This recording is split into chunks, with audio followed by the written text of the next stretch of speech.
JD, Andrew, welcome to Living Off Rentals. Thanks for having us, Kirby. Yeah, absolutely. Yeah, great to have you guys. So for the listeners, we have two exceptional guests on today. They're friends of mine, business partners, very experienced investors. They're fellow military grads. JD took a wrong turn when he was on his way to West Point and went to the wrong military academy. But we forgive him for that. Andrew was actually a previous guest on the podcast just over a year ago now. So It's crazy how things change and time flies over the course of a year. So that was right around episode 50. So if you want to go back, it was released, I think it was January 13th. I know it was in January of 2021. So you can re-listen to that, learn more about Andrew there. And I'm sure we'll be saying that things are a lot different this time next year as well. And JD, I met through sort of a small impromptu meetup that he and Andrew and their other business partner, Joey, put together for veterans in Chicago.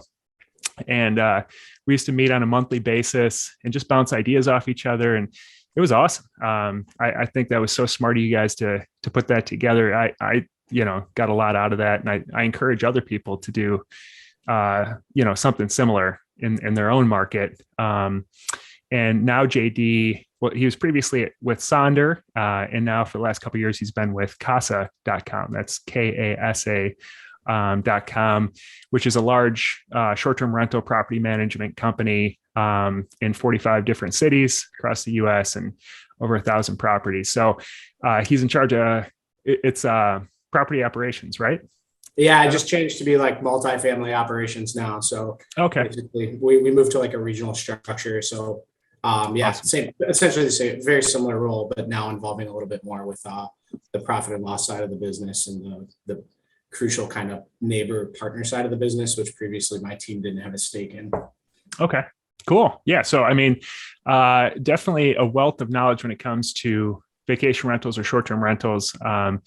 And we'll dive into that today. But let's just start with, I mean, if I know, Andrew, you shared this a little bit on the last episode, but if you guys both can kind of share how you each got started with real estate.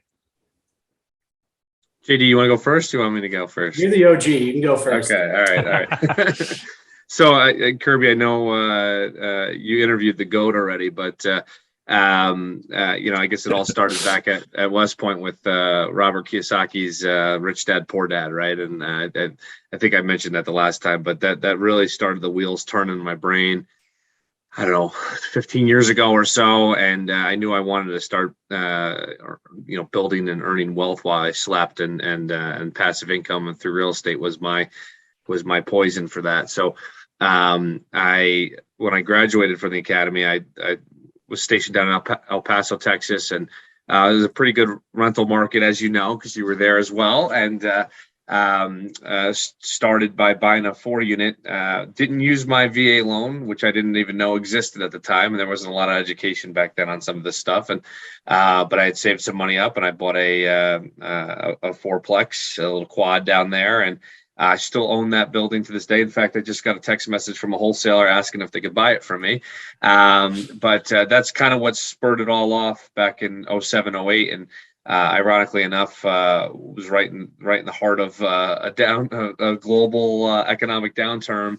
And it took me a while to do anything else after that. But yeah, that was what got me started. And I realized the potential in real estate and having multiple people paying you rent under one roof, and that was kind of the genesis of me liking multifamily as my avenue of choice. And of course, throughout my last 15 years or so, I've taken a lot of turns left and right and up and down, and we can get all into that soon. But that's kind of what started, was just reading Rich Dad, Poor Dad and realizing that I wanted to build wealth on the side while earning my regular income and getting that mailbox money, as we so fondly refer to it as.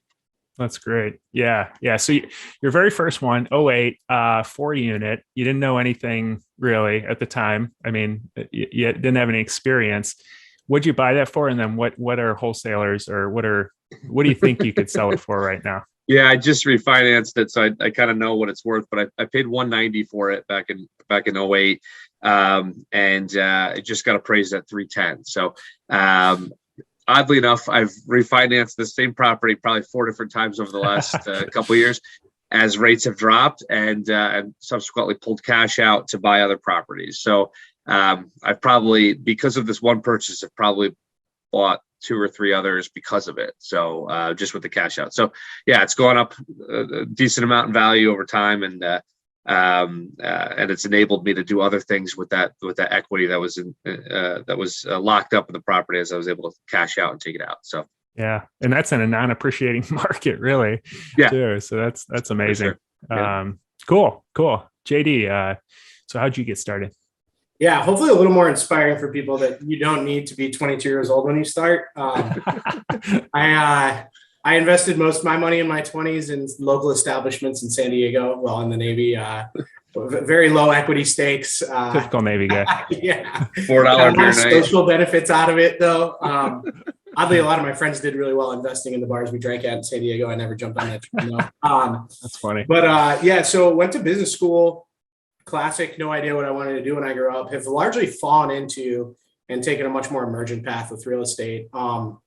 So second year in business school, actually first year in business school was just wife met a guy at a bar. That's a weird way to start a story. And she introduces me to him. We're chatting, and he's like, "Yeah, I got a rental down the street." Like, he was a real estate private equity guy for a larger firm in Chicago, and he wanted to move. He had a beautiful 2-flat, and he's like, I'd give you guys a great price. I'd love for somebody from the University of Chicago to live there. I was like, hey, I'd actually love to take care of the property for you. I've done it for friends before. And he goes, oh, while you're at it, would you mind managing an Airbnb? I was just going to shut it down. And I was like, sure. The Airbnb was doing $14,000 a year or something in revenue, maybe 15 grand. But that was way better than I could have done in LTR, because LTR is illegal in a basement using in Chicago. So it's actually a legal use of short-term rentals, whereas like the garden legally could not be rented long-term. So it was just free profit. We took it over for him. Eventually, we took over the pricing and the messaging. Originally, we were just kind of like managing emergencies. And I think by the time we finished, we were doing like 33K a year in revenue. Certainly taken a hit since then with the competition ramping up, but this was like 2015. Went to our third partner, Joey, and I was like, look at the numbers on this place. It's like nasty. It's an 800 square foot, like $5,000 build out of a basement unit in Chicago with like bugs and water and, like leaks, and it was just terrible, but it was like kitschy. It was cool. It was well cleaned.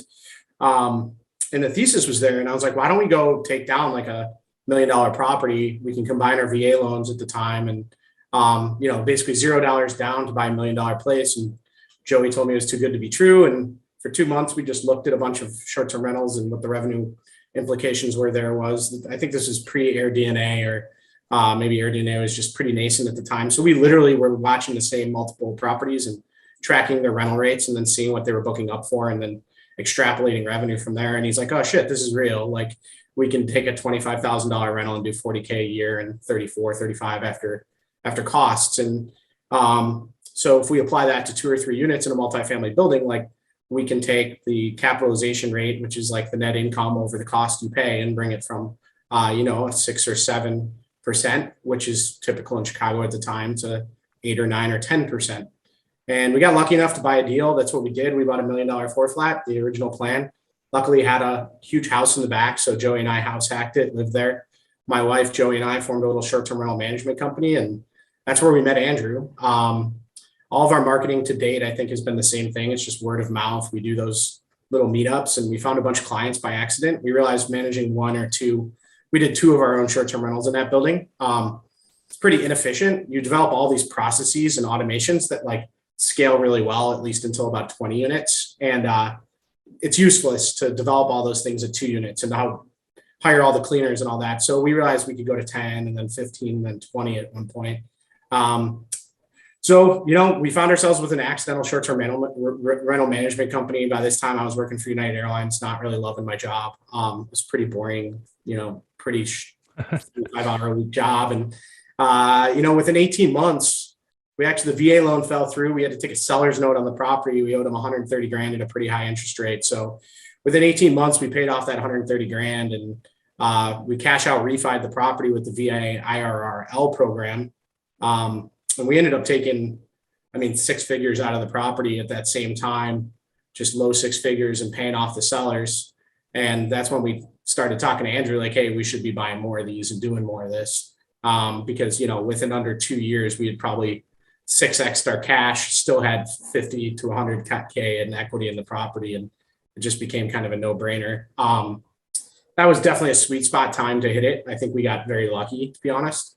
But the property still to this day is, I think on our purchase price operating around an 8.5% from what we paid. So it's been very good to us. It cash flows us like each, another real estate investment every single year. And we've used it for a couple more since with deals with Andrew, and met Andrew through happenstance. And we just started syndicating properties from there. I haven't done too many, just a few together, but Andrew just went full time. So I think we are now in a position to Ramping up.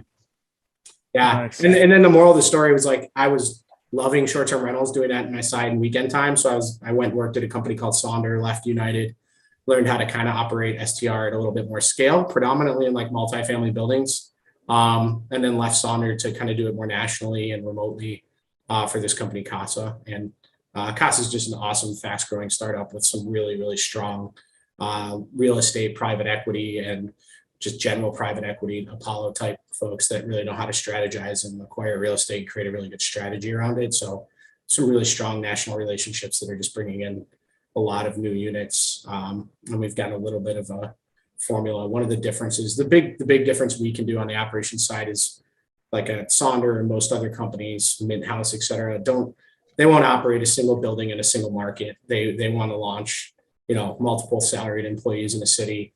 And we've kind of maybe not fully cracked the code, but we're getting pretty close where we can operate a very small building in a one-off city that we have no other presence in inside of the 4 to 6 week time frame, get it ramped up and operate. So that's why we're able to have 40 plus cities despite only having 1,200 units.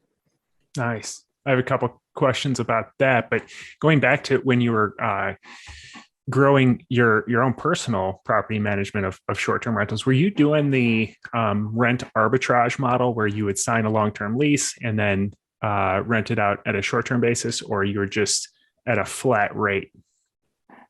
Yeah, flat rate plus. So I'm a big believer in management agreements. I think it aligns incentives to a degree. So we would do flat rate plus bonuses for things like Superhost, which we still believe, I think to this day, adds material revenue potential. And then, so we had quarterly revenue bonuses, we had quarterly Superhost bonuses, and then yearly, if we hit certain plateaus where the owner won, we got an extra higher percentage. So it was kind of like a less complicated waterfall, right? We basically built a waterfall without doing a waterfall. We just said to the owner, we would forecast if we hit 32, 35, 38,000 in revenue, we get X, Y, and Z bonuses on top of that. So our management fees ranged anywhere from 15 to 20%. And then we would bonus up into the maybe 23 to 28% range, depending on how that went, which I would say is like average to low for what we were bringing to the table. Okay, nice. Yeah. So, and those who aren't familiar with waterfall, it's a finance agreement where typically the incentives increase as you perform better. Yeah, awesome.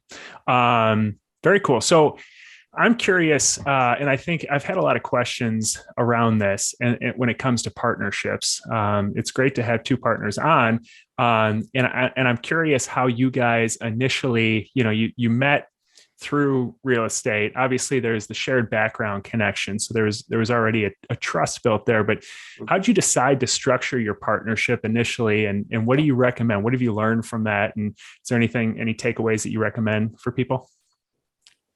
I want to tackle this one a little bit, JD, and you can hop back in. Correct. Yeah. So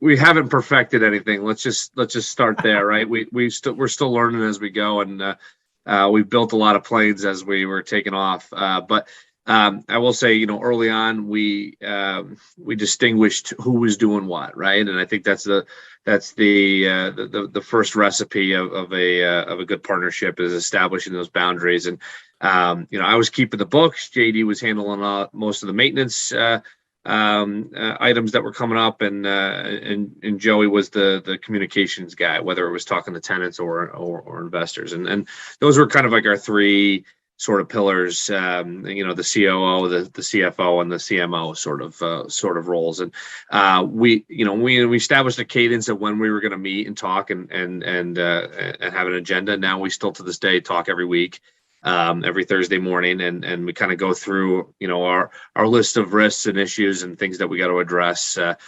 Just like a normal kind of battle update brief, right? And certainly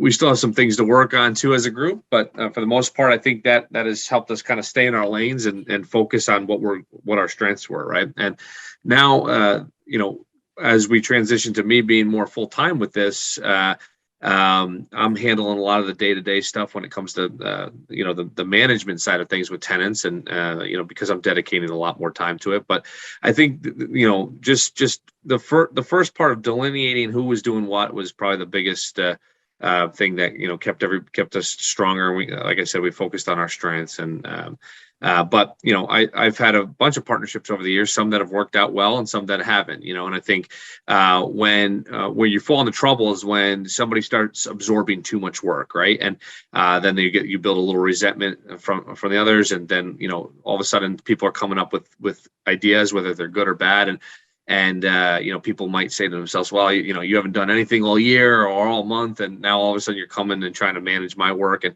I think that just breeds a little bit of hostility sometimes. But the three of us have found a pretty good balance of the workload, and when any one of us is overwhelmed or overloaded, the others are there to pick up the slack. So I think that's and there's also a mutual trust, right? I think aside from, we were able to become friends really quickly, just from the academy connections. The three of us are from three separate military academies, and ironically, our name of our company is Beat Coast Guard. But I think we had an inherent trust of each other, and knew that things were, when we were going to do what we were going to do what we said we were going to do, and that's what keeps us going, driving forward. So, JD, anything to add to that?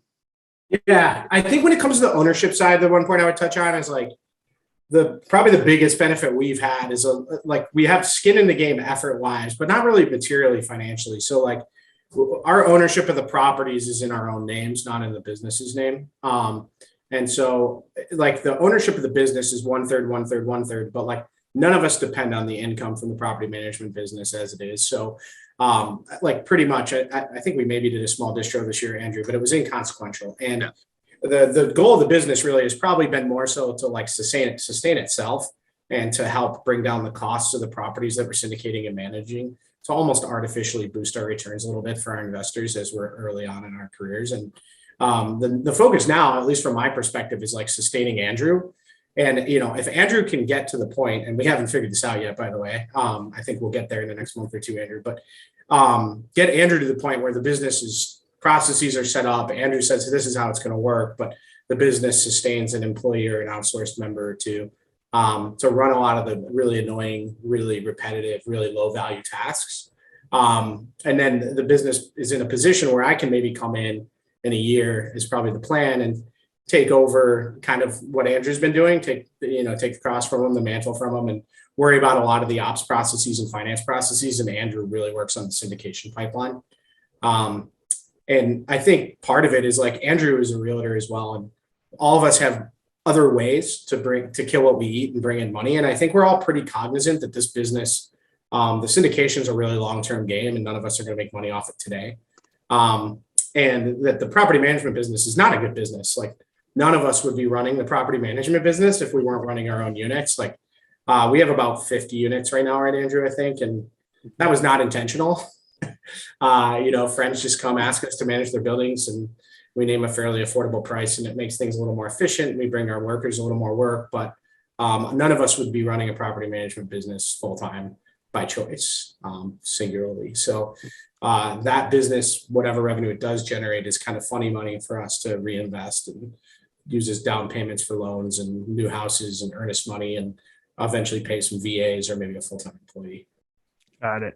Yeah. You guys touched on a couple of things there that I think are super important. I share similar experiences and lessons learned along the way, getting super clear on what the outcome is that you're after in terms of the partnership, what you guys are wanting to accomplish as a result of the partnership up front, and then who's responsible for what aspect is so key. So you don't have this redundancy of people doing the same work and then these gaps where people aren't doing any of the work that needs to be done.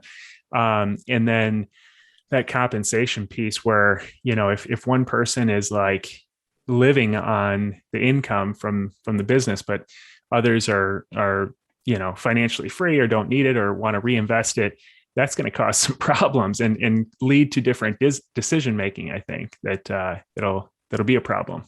So yeah, I think that's great advice for people. So you brought up Andrew leaving his full-time job recently. I get asked about this a lot on this podcast because it's called Living Off Rentals. So there's certainly a theme there. So people want to know, like, when should I pull the trigger? I've been doing this for a while. I've got some deals going. The first time I met you, Andrew, we met at a Starbucks in, I think it was 2014, maybe 15? 14 or 15. 14. Yeah.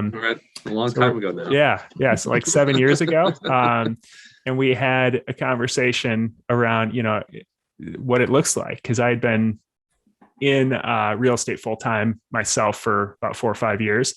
You'd been working, but doing real estate, looking to transition. I was actually looking to transition back to having a job because I was kind of in between different types of investing in between different investing businesses. So, it's obviously different for everyone, but can you talk me through what that process was like for you and how you finally decided? You were at Ernst & Young, so it's not like you were in a kind of a slough off position and making decent money. So how'd you make that decision? Yeah, it was a long 7 years from when we had that conversation to get to that point. And I think there's a couple of tipping points, and a lot of people will weigh it as, when you start making as much money on the side as in your side gig as you were on your full-time job. That wasn't really the factor for me, although last year happened to be a pretty significant year from the realtor side of compensation standpoint. But a lot of it resided in, okay, let me get to a point where my rentals were shedding off enough cash for me to have a sound base, right? And I said, okay, I backed up a little bit and said, what do my wife and kids and I need to live off of in order to be successful or in order to live a nice, comfortable life, right? And I think when I finally got that a sustainable amount of revenue coming in from whether it was the short-term rentals in Nashville or the properties in El Paso, all of that added together, that gave me a nice level of comfortability. And I want to call that financially free, right? But it was enough to say, okay, I can live off of this, and then everything else I kill on top of this is going to be excess and go towards living either a more comfortable life or buying more assets that were going to create more value and money for me on a regular basis. But the biggest thing was mentally getting there. I think it was more so than the money, right? I had been at Ernst & Young when I left. It was eight and a half years or so, and I'd established myself there for a long time. I'd made a lot of friends, a lot of great colleagues and coworkers, and worked on a lot of great clients and projects. And I think I had to hit a hurdle mentally where both my wife and I were ready for this change. And I had traveled for 7 years straight, 48 out of 52 weeks a year for EY. Wow. And, COVID hit, had 2 kids. And all of a sudden I'm like, okay, I don't really want to be on the road anymore. There were some advantages to that travel, though, when it came to doing real estate on the side. Every night I was in a hotel room. I was able to work until 2 a.m. if I had to, and if where I could focus on some of the real estate. I wouldn't suggest this to anybody. It's a huge benefit there. Wow. Yeah, huge benefit. Yeah, everyone was going to bed, and I was working all night. But I didn't have to be home at a certain time for dinner, and so my obligations were to my side hustle at that point. And then I was still traveling during the initial parts of COVID.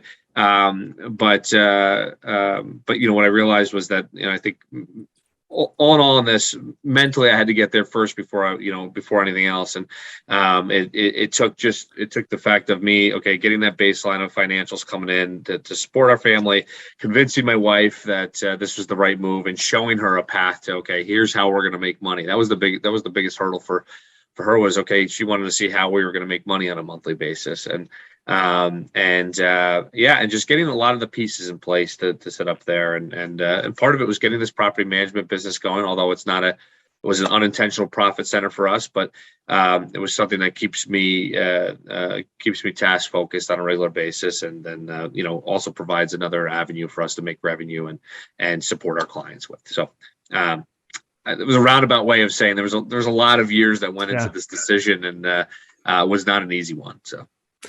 And when, so that's kind of how you got to where you're comfortable with it. It's been a couple months now. How do you feel at this point? Like, I think a lot of people are like worried they're going to quit, and then the next week freak out and think, oh geez, what did I just do? Yeah. Has that been the case for you, or how do you feel? Yeah, we were talking about this before we went live a little bit, but I think there is an element of freedom that comes with being your own boss, right? But with that freedom comes a lot of risk that you got to stay on track with, and to manage your time effectively. And it's easy to say yes to everything when it's your own time. And what I've realized is I equally have to say no to stuff, and I don't have to chase every shiny object. And I got to be disciplined with my time and really create a good schedule for myself. Because I think the days where I do best and are most productive is when there is some discipline and vigor, and my calendar is under control. And then the days where it runs rampant, or when and goes wrong, is when the chaos jumps in and there's not that structure. And so, but when there's nobody else that you're accountable to, you got to have that self-discipline to create that those boundaries for yourself. So I think that's the biggest hurdle that I'm learning to overcome since going live with all this, is just managing my time effectively, and then focusing on things that make money, right? Like, I think that's the thing we forget sometimes, is that, like, okay, as an entrepreneur, as a business owner, you have to, in order to survive, you have to make money, right? So prioritizing tasks based off of, partially their importance, partially how much, revenue this decision or this task is going to make me. So. Yeah, no, that makes a ton of sense. I've kind of had similar experience. I've been, doing real estate full-time again for about a year now.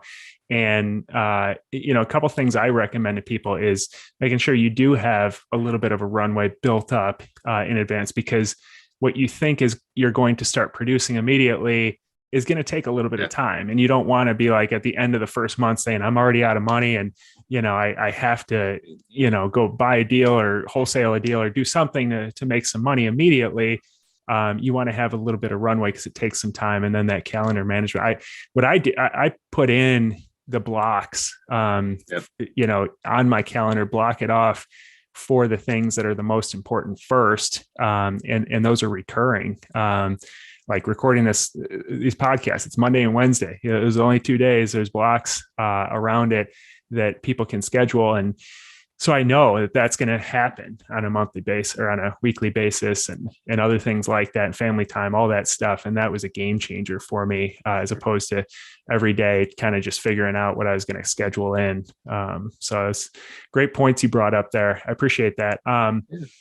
JD, I'm curious. So, you talked a bit about, managing or setting up multifamily properties through CASA.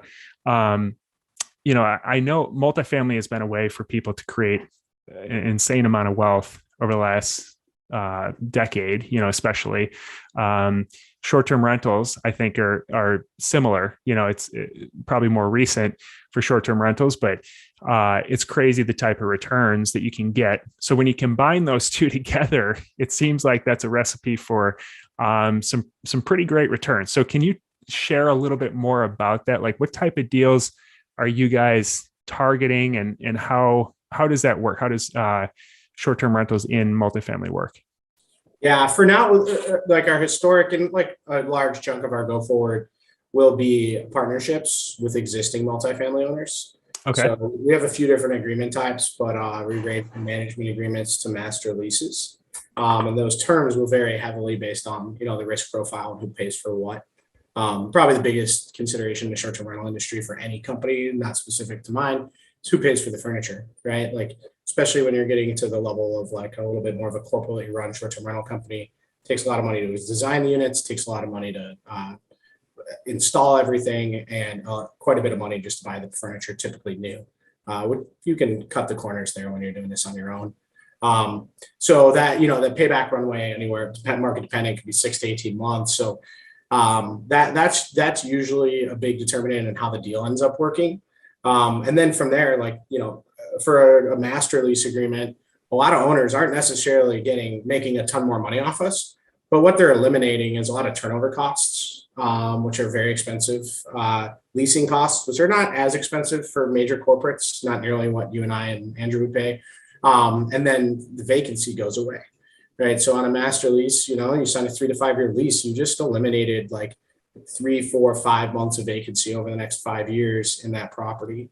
So that's huge for those owners. And then for newer buildings, they also eliminate lease up. So if you got a large multifamily building, call it 200 units, and you can rent me a couple floors of that, you just got rid of like maybe 3, 4 months of runway, which means you just reduced possibly a lot of costs, not just your interest costs on your loan, but also like some of your leasing costs that are pretty high up front in order to get that building stabilized. So developers can get out, in a perfect scenario, get out from underneath their construction loans a little faster when they use a short-term rental contract like we do. It's definitely a different game when you're talking like multifamily like Andrew and I have done. What we're doing there is we're trying to find like, what's the equivalent rent? Like, if this unit would rent for $2,000 as a long-term rental, like what is the revenue that this building could make a year in short-term rentals minus all the costs divided by 12, and what's that equivalent rent? So, on the first building we syndicated together, we were just looking at the model the other day, and we were forecasting $2,500 a month. And that unit still today is only doing like $2,150, I want to say, in monthly rent. So, we turned it off for COVID. So over the last 2 years, we would have made an additional $7,000 to $10,000 on that unit. Which would have juiced our NOI on that building pretty materially each year. So, if you have NOI of, let's call it $60,000 on a building like that, you would have had maybe 65, 70. And I think the name of the game for multifamilies is usually like really well-run units can average you an extra 20 or 30% in revenue for that unit for that year, which helps a little bit. If it's 1 of 10, doesn't help a lot, but if it's 2 or 3 or 4 of 10, can help a pretty good amount depending on the STR rules for the area. A lot of areas are eliminating multiple STRs within a multifamily building unless it's zoned a certain way, though. Okay.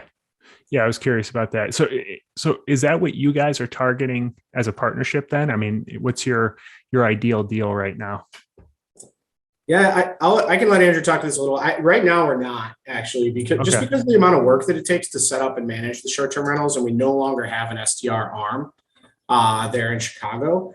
I think, I'll actually be a hard sell on this. I personally would prefer to find a building that works and gut it and launch a hotel.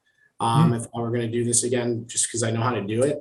And the returns for your time are much better there. And if you stabilize a nice hotel cap rate, you can sell it on a pretty good multiple compared to, building your own. Replacement costs for hotels are even higher than just like rehab costs. And it's not that different than like an LTR rehab.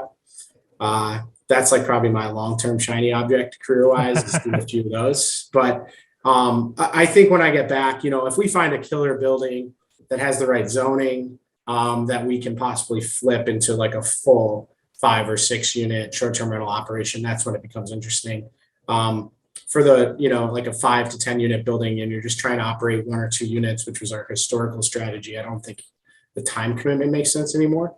And I also don't think the risk makes sense.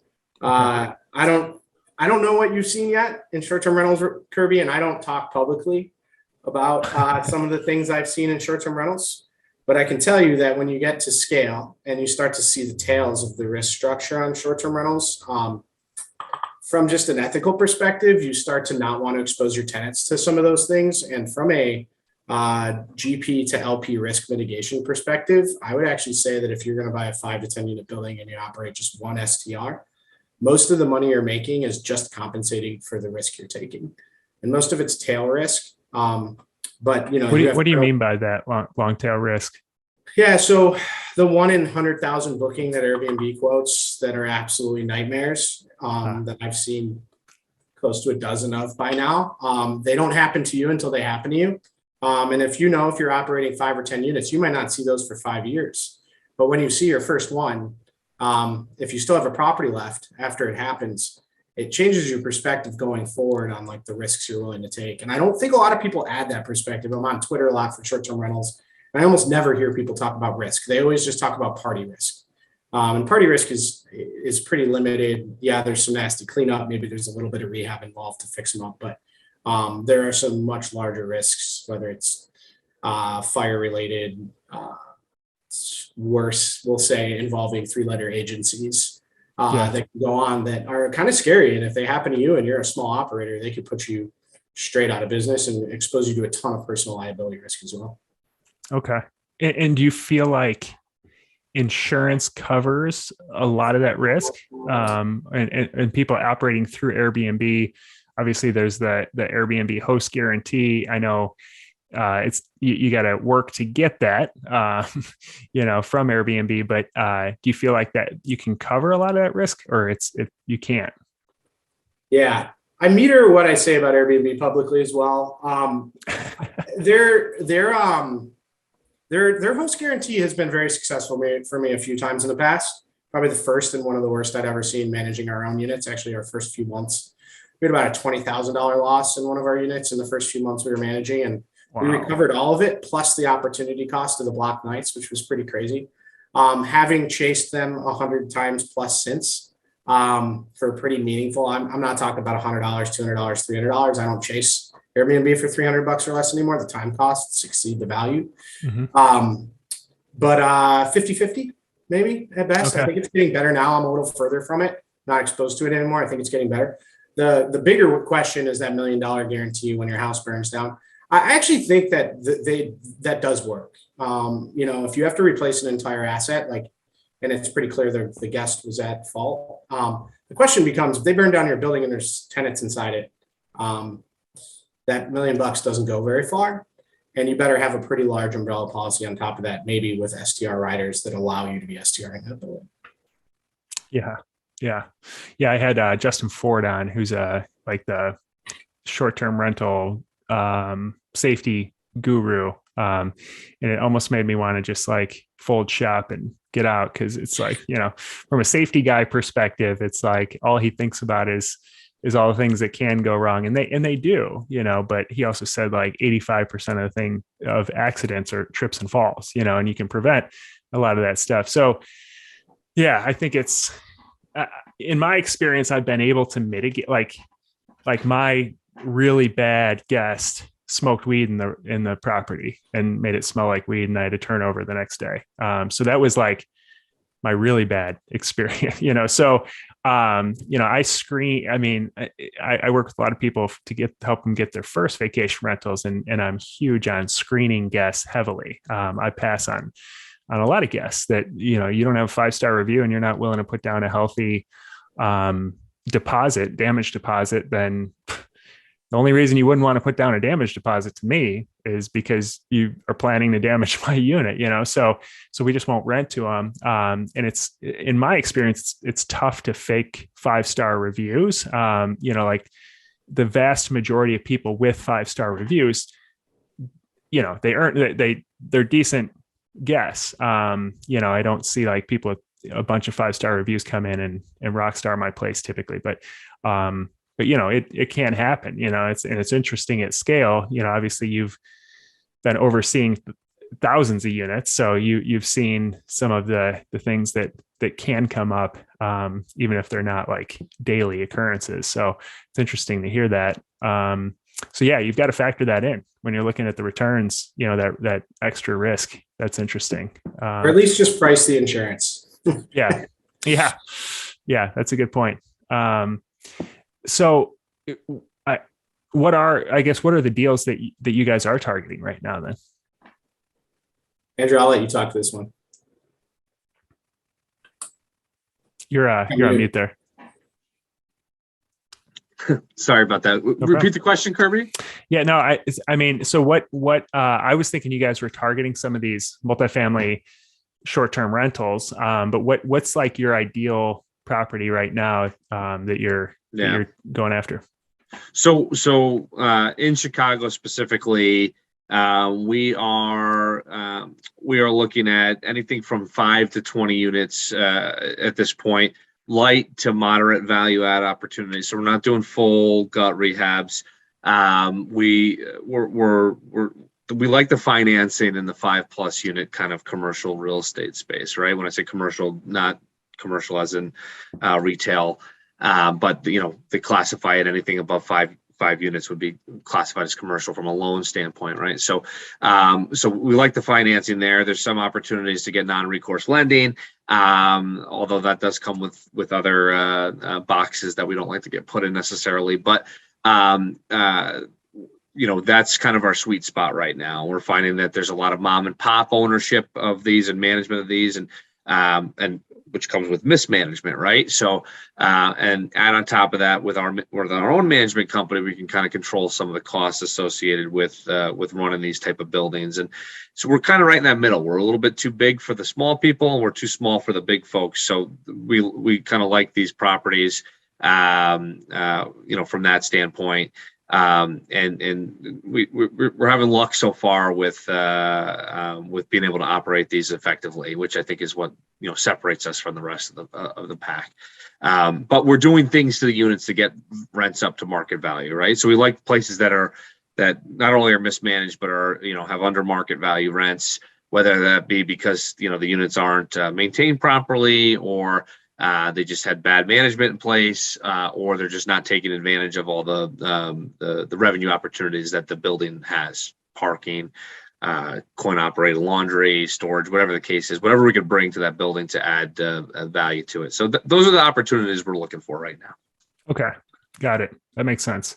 And from a management perspective, I know, Andrew, you have properties in Nashville and in other areas, and obviously JD, you're overseeing 1,200 plus units in 45 different markets. So how do you guys manage remotely?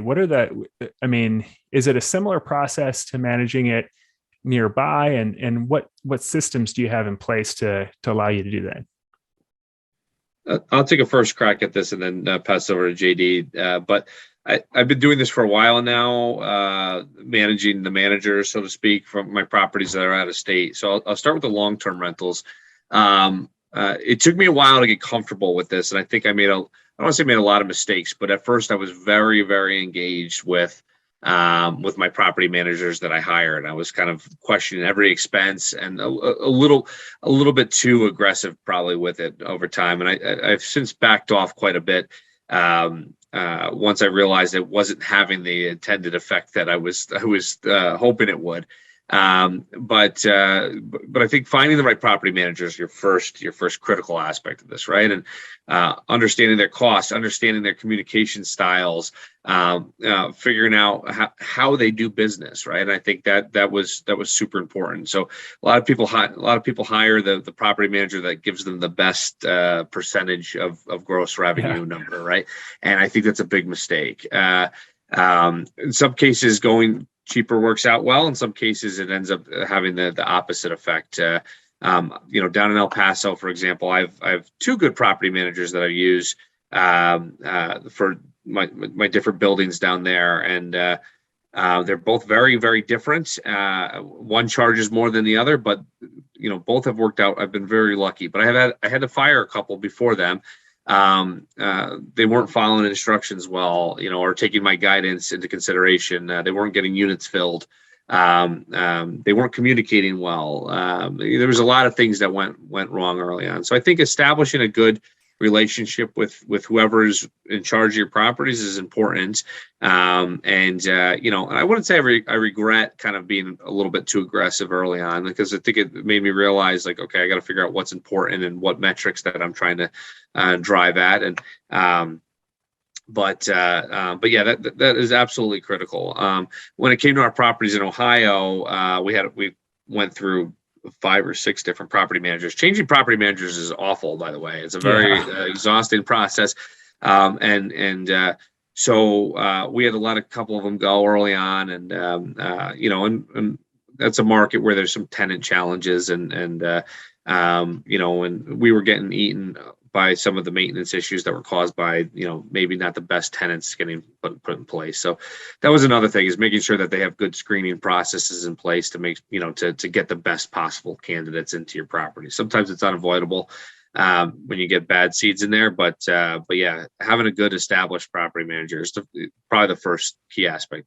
On the short-term rental side in Nashville, we've found somebody that's actually remote that handles all of the guest interaction. However, still need some boots on the ground. So we have a couple of folks.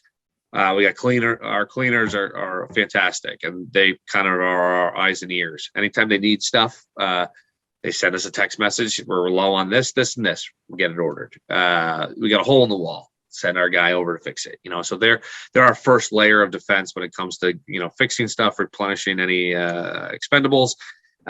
So what this all boils down to is just having your team in place, right? Having the right people down so that they could be your arms and legs to get stuff done when you're not there. And I'll pause at that one and let JD run with it if he's got any other things to add.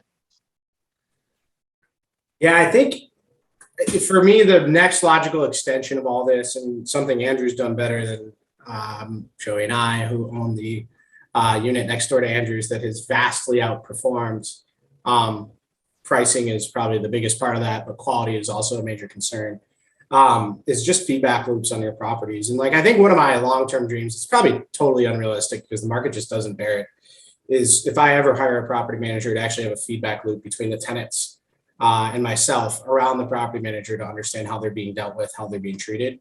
And you get this naturally through Airbnb. And then if you get really professionalized and you start managing hundreds of units, you develop your own system to track, even in a leading way, and then in a lag way, like Airbnb reviews or post-stay surveys you give your guests, the quality of the unit. And that gives you a lot of the feedback you need to understand if your team's doing a good job. I think there's even really simple ways to do this. If I were to start my own management company, I frankly think I would just incentivize my managers purely based on performance and financial performance and outcome performance, because they're so inextricably linked. But basically bonus them, extremely bonus them based on 4.8, 4.9 on Airbnb, depending on the property type. Superhost, kind of something similar to that. Cleaners, the same thing. We used to bonus our cleaners based on the number of complaints they got, and we would tier them. And at the end of the year, we would give them a $1, $3, $5, or $7 bonus for every clean they did for the whole year based on the number of complaints they had that put them in a certain tier, which could be a couple $1,000s for some of our cleaners. And I think creating even simplified incentive systems based on the overall performance, if you can really tie it to the property manager or tie it to the cleaner or tie it to the communications. And you can with Airbnb, right? All your sub scores on Airbnb, at least you have check-in score, you have maintenance, you have communications, and then you have cleanliness. So you even have subcategories in your scores there that will tell you different areas of your kind of boots on the ground team and how they're doing. We have not cracked the code at this. We're getting a lot better, I think, every day for perfect remote data collection, probably better than most companies of our size for my full-time job, but we're changing our metrics all the time to look at more forward-thinking metrics, more fast metrics. We have integrated a lot of stuff that gets a hold of the guest outside of any of our OTA platforms and let them directly communicate with us when there's an issue. So even when there are inevitably issues, we can solve them more quickly. Because I think actually, I remember writing this in my case study for Sonder, trying to get a job there. But I actually believed when I had a 20-unit management business that the best thing that could happen is a guest had an issue. Because if you respond quickly, effectively, and you overreact to their issue and solve it for them really well, you actually often leave a better taste in their mouth than if they never communicated with you at all, at least if you do it really well. And this is not something I'm like a guru at, but I can do it through others who are really friendly to communicate with. And I think if you're just getting started, like having a visceral pain anytime you don't get a 5-star review in short-term rentals, and frankly, like even when your tenants leave, like it's not something I think, Andrew, we've really wrapped our arms around, but when we're thinking about rent raises, et cetera, like we definitely try and consider like what's fair and what's reasonable for the tenants. And, I don't know, Andrew and I were just arguing about how to handle a tenant a couple of weeks ago. And we're like, lease says that we can charge her 5 months of rent, but would we want to live in this place? We have a cockroach issue somewhere. And it's like, no, we wouldn't want to live there. So we'll let her out of the rent. And, that's the way it is. Like, and I would hope that if I were managing this building on behalf of somebody and there's a feedback loop there where if a tenant's not behaving, it can end up being Yelp or whatever else. Like there's a way for you as an owner to figure that out. I don't know if many management companies really do that yet, but it's a really effective way to know. It's a leading indicator to know that you're going to hit vacancy or you're not going to be able to raise your rents the way you want because your property manager's not performing. Got it. Man, so much gold in there. That's really good advice. You can tell you've got the experience there and you're speaking from experience. And I can certainly understand a lot of what you're saying there. Does Casa use OTAs like Airbnb to book, or is it all purely through Casa? That would be the dream. We're pretty well funneled. So probably even more than the average, just guesty using basic, 40 platform. At the end of the day, I mean, 90% of a new STR owner's revenue is going to come from Airbnb, Expedia, and hotels.com, booking.com. But yeah, we have a strong marketing department, actually very impressive marketing department that has been really working hard to get a lot of return bookings, which is all predicated on quality, right? And to also get some direct bookings as a larger and larger portion of our revenue, which, I mean, you can almost double your profit if you take bookings off of the OTAs, right? So especially if you're running a larger, leaner operation than a huge vacation rental that might be operating at huge margins. We're not. We're a good margin business, but, at the end of the day, after you pay for everything, you're still double digits, but you're not 30-40% like you might be able to hit on a big vacation rental. Sure. Yeah. And I know we could go down a rabbit hole on this, but how do you screen then if you're doing direct bookings without it being a return guest? Therein lies some of the secret sauce. Actually, we probably do a better job of screening direct booking guests than we can do through the OTAs because of some of the OTA restrictions. But yeah, we have some national partnerships with some professionalized screening companies. So, I mean, this isn't secret sauce. If you book with us, you will take a selfie ID. You will then have a phone up to your face and you will give us your anonymized, we don't get it, data to match to your ID to make sure that you are who you say you are and you're booking. That gets rid of a lot of credit card theft and things like that. And we also have an algorithm that creates a trust score. And then we're also reactive. So most importantly, I will plug this product because NoiseAware is problematic and ruined my life many times on a Friday night with a false alarm. But there's a device called Minute, which is outstanding that we've recently transitioned to. And we also use some other proprietary in-unit notification softwares to let us know if something is happening that's outside the norm. And we have to, it's table stakes for us because we have national partnerships with major multifamily developers and we have to do absolutely everything we can to keep the bad actors out. And then if they get in, we catch them really quickly. Okay. Yeah. I had the founder of NoiseAware on the podcast. So I'll invite you guys both back to debate Minute and NoiseAware. It'll be great. Yeah. It's just about automation. NoiseAware's APIs didn't come along fast enough. And I think you can now, but there shouldn't be any human interaction, especially if you're a one-off owner warning a guest about noise and you used to have to send your own notifications through NoiseAware, and some of the newer softwares, which also monitor for more than noise now, automate a lot of that for you. Got it. Yeah. I asked him about that because I was like, I really don't want to go into a rager where everyone's hammered at 12 o'clock at night to break up a party. There's nothing good that's going to come out of that. So that's great that there's some automated processes around that. You know what ruins a party really fast though is a very loud siren IoT hooked up in your house that you can just set off when there's a party going on. We don't use that, but just throwing it out there. That's a good point. Yeah. If it's killing your ears, you probably don't want to hang out there too long. Interesting. So last question for you guys, because I mean, we could talk for a long time here, but I don't want to take up too much more of your time. But what's one thing that you guys wish you had learned earlier on, or wished you had known before you started investing, or could go back and maybe tell your previous self about, or something that you would do different?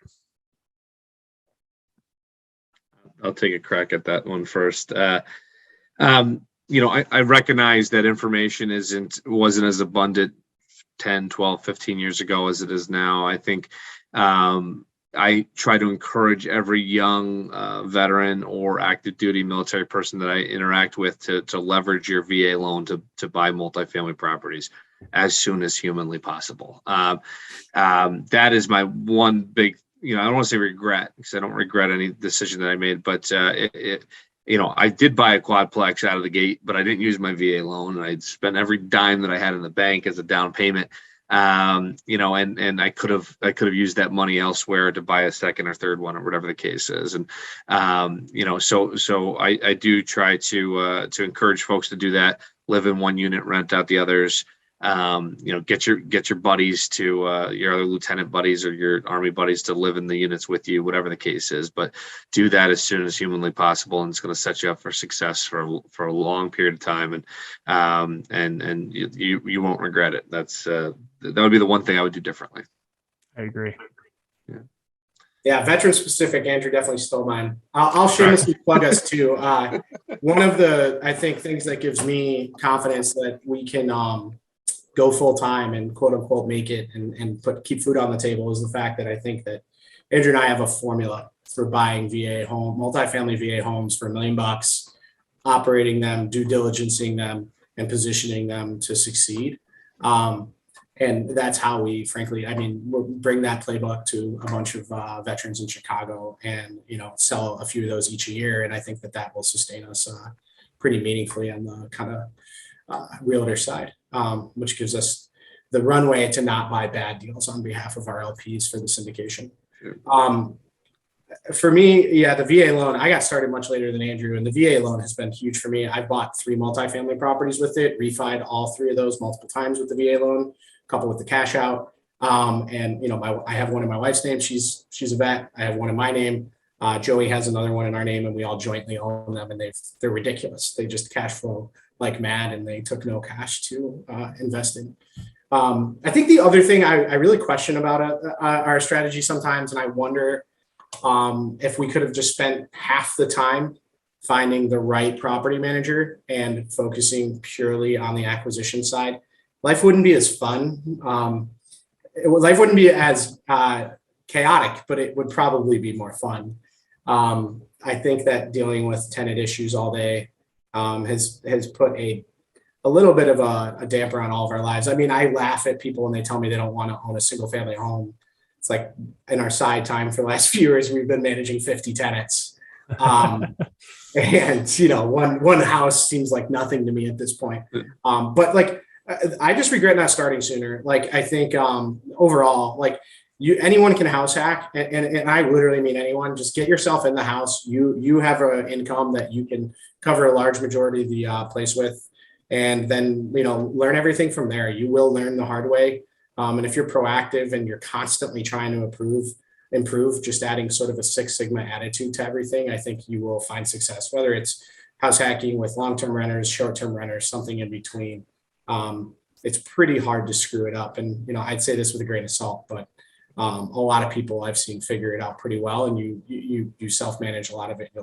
You'll get there, and then that will give you the cash and the confidence to move on to a couple of real deals in your future. Nice. I agree with all that. Great advice. So if somebody wants to reach out to either of you, what's the best way? Probably so we're in the process of amping up our social media and website presence, but more to come on there. I made our website, by the way, which is a testament of how bad it is. So we're a disqualifier, really. I'm working with like 5 different people right now to talk about fixing it for us. So, we have a joint email account, bcgrealestategroup@gmail.com. Or you can text or call us at 773-207-4787. That's our joint company phone line. It would be nice to get a text or a call from somebody that's not a tenant getting mad about us about something that we did. So yeah, anybody could reach out. And then of course you can find us on JD's very heavily involved in the Twitter sphere. I'm working on my presence there, but I'm on Facebook and LinkedIn and all that stuff too. So nice, awesome. Yeah, I'm right there with you. I've never been on Twitter before, so. I hear things about it from time to time. I think JD loves it. Yeah, JD loves it. I'm still a noob, so I got to figure that out. So. I lack the resilience to log on to bigger pockets every day and like force myself to read. But there's like the crack aspect of Twitter, and when your crack is feeding you knowledge from really educated people all day about real estate and only real estate, because I don't follow anything else, and I block terms like Bitcoin and Trump and COVID. Dude, Twitter's incredible. Like I learn multiple things every single day on Twitter. I think there's certain areas of the business that I have a lot more thoughts on today than I ever would have had going into like when I go full time that are purely from Twitter. It's incredible. And also, you can't officially commit to this anywhere, but it's a pretty good place to yield partnerships and investments and opportunities as well. Yeah. Cool. Awesome. Well, thanks guys. I really appreciate it. I know the audience is going to get a lot out of this one. So I appreciate you guys' time today, and we will talk soon. Sounds good. Thanks, Kirby. Yeah, Andrew. Take it easy, guys. See ya.